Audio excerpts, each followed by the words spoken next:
America అధ్యక్ష ఎన్నికల polling సమీపిస్తున్న వేళ అభ్యర్థులతో పాటు అందరి దృష్టి కొన్ని రాష్ట్రాలపై కేంద్రీకృతమైంది.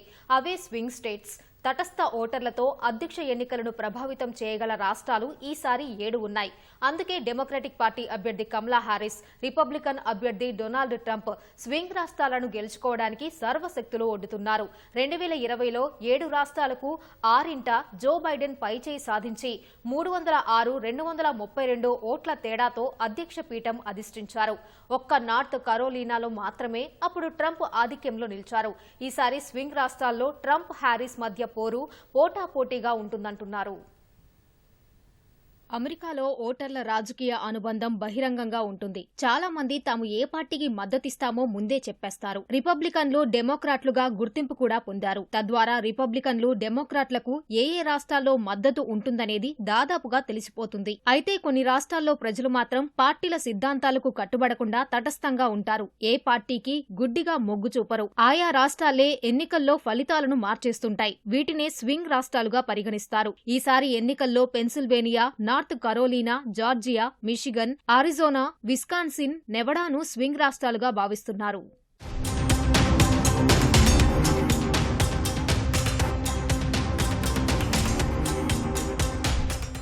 అమెరికా అధ్యక్ష ఎన్నికల్లో నవంబర్ 5న ప్రజలు వేసే ఓట్లతో ఆయా రాష్ట్రాల నుంచి ప్రతినిధులను ఎంచుకుంటారు. వీరిని ఎలక్టోరల్ కాలేజీ అంటారు. ఆయా రాష్ట్రాల జనాభా ఆధారంగా ఈ సీట్లుంటాయి. అన్ని రాష్ట్రాల్లో కలిపి 538 ఎలక్టోరల్ కాలేజీ స్థానాలు ఉన్నాయి. వీటిలో 270 గెలిచిన వారు అధ్యక్షులవుతారు. ఈసారి ఎన్నికల్లో స్వింగ్ రాష్ట్రాలుగా భావిస్తున్న Pennsylvania, Arizona, Georgia, Michigan, Nevada, North Carolina, Wisconsin రాష్ట్రాల్లో కలిపి 93 ఎలక్టోరల్ కాలేజీ ఓట్లున్నాయి. ఇవే అధ్యక్ష పీఠాన్ని మలుపు తిప్పుతాయని విశ్లేషకులు అంచనా వేస్తున్నారు. వాటిపై పట్టు కోసం హారిస్, ట్రంప్ హోరాహోరీగా ప్రయత్నిస్తున్నారు.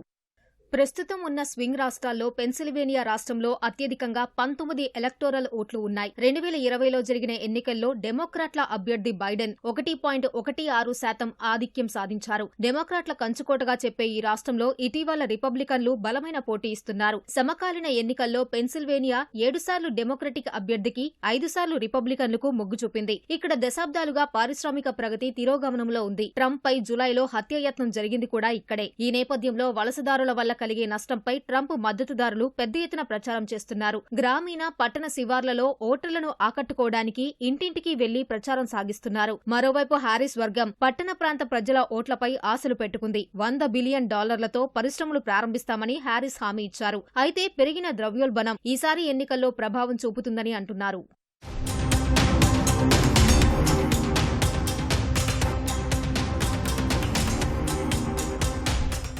నార్త్ కరోలినాలో మొత్తం 16 ఎలక్టోరల్ ఓట్లు ఉండగా 2020లో ఇక్కడ ట్రంప్ 1.35% ఆధిక్యం సాధించారు. 2016లోనూ ట్రంప్ వైపే ఈ రాష్ట్ర ఓటర్లు మొగ్గు చూపారు. 1980 తర్వాత ఒకేసారి ఈ రాష్ట్రం డెమోక్రాట్లకు ఓటేసింది. ఇక్కడ ఆఫ్రో అమెరికన్ ఓటర్లు దాదాపు 22% వరకు ఉన్నారు. వారంతా ఈసారి కమలా హారిస్ వైపు నిలుస్తారని డెమోక్రాట్లు నమ్ముతున్నారు. అయితే ఇటీవల హెలెన్ తుపాను నార్త్ కరోలినాపై విరుచుకుపడి భారీగా ఆస్తి, ప్రాణనష్టం సంభవించింది. దీని ప్రభావం ఎన్నికల్లో ఎలా ఉంటుందోనని డెమోక్రాట్లకు కాస్త ఆందోళనగా ఉంది.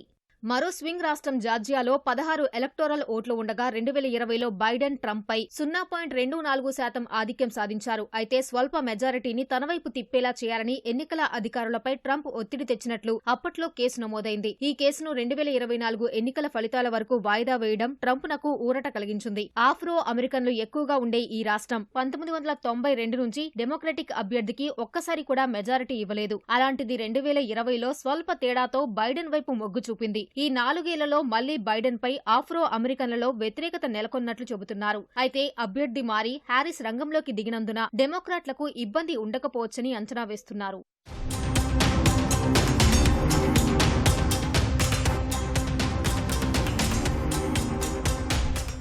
మరో స్వింగ్ స్టేట్ మిషిగన్లో మొత్తం 15 ఎలక్టోరల్ ఓట్లు ఉండగా 2020లో బైడెన్ 2.78% ఆధిక్యం సాధించారు. ఇక్కడ అరబ్ అమెరికన్ ఓటర్లు ఎక్కువగా ఉంటారు. గత ఎన్నికల్లో బైడెన్ వైపు మొగ్గు చూపిన మిషిగన్ ఓటర్లు ఆ తర్వాతి పరిణామాల్లో ప్రభుత్వం పట్ల అసంతృప్తితో ఉన్నారు. గాజా, పాలస్తీనా విషయంలో ఇజ్రాయెల్కు అమెరికా మద్దతివ్వటాన్ని వారు తప్పుబడుతున్నారు. డెమోక్రాట్లకు బలమైన కేంద్రంగా పేరొందిన మిషిగన్లో 2016 ఎన్నికల్లో పైచేయి సాధించిన ట్రంప్ ఈసారి కూడా మెజారిటీ పొందాలని ఉవ్విళ్లూరుతున్నారు. మరో రాష్ట్రం ఆరిజోనాలో 11 ఎలక్టోరల్ ఓట్లు ఉండగా 2020లో బైడెన్ 0.31% ఆధిక్యం పొందారు. మెక్సికోతో సుదీర్ఘ సరిహద్దుల గల ఈ రాష్ట్రం దశాబ్దాలుగా రిపబ్లికన్లకు కంచుకోటలా ఉంది. అయితే లాటినో ఓటర్లు పెరగడం, కాలిఫోర్నియా నుంచి చాలా మంది డెమోక్రాట్ అభిమానులు ఇక్కడికి వలస రావడంతో ఈసారి ఎన్నికలపై ఆసక్తి నెలకొంది. సరిహద్దుల నుంచి అక్రమ వలసలు, వాటితో తలెత్తుతున్న సమస్యలను ట్రంప్ అస్త్రంగా మలుచుకునే ప్రయత్నం చేస్తున్నారు. అందుకు సమాధానంగా హారిస్ ఇటీవలే సరిహద్దుల్లో పర్యటించి వలసలను అరికడతానని హామీ ఇచ్చారు.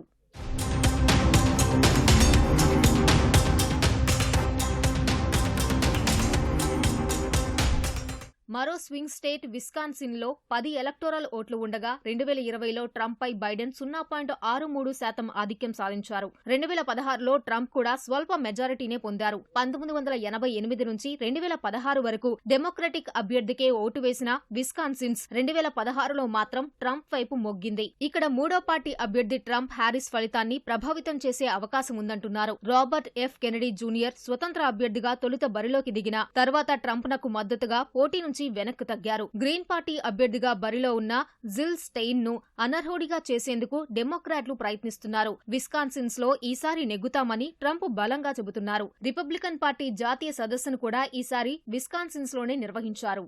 చివరిగా నెవడాలో 6 ఎలక్టోరల్ ఓట్లు ఉండగా 2020లో బైడెన్ 2.39% ఆధిక్యం సాధించారు. సుమారు 30 లక్షల మంది ఓటర్లున్న ఈ రాష్ట్రం 2004 నుంచి రిపబ్లికన్ అభ్యర్థిని ఎంచుకోలేదు. ఈసారి హిస్పానిక్ ఓటర్ల మద్దతుతో ఆ రికార్డును తిరగరాస్తామని రిపబ్లికన్లు నమ్ముతున్నారు. కోవిడ్ అనంతరం దేశమంతా కోలుకున్నా ఆతిథ్య రంగంపై ఆధారపడ్డ ఈ రాష్ట్రం మాత్రం వెనకబడింది. దేశంలో నిరుద్యోగ శాతం ఎక్కువగా ఉన్న రాష్ట్రాల్లో ఇది అగ్రభాగంలో ఉంది.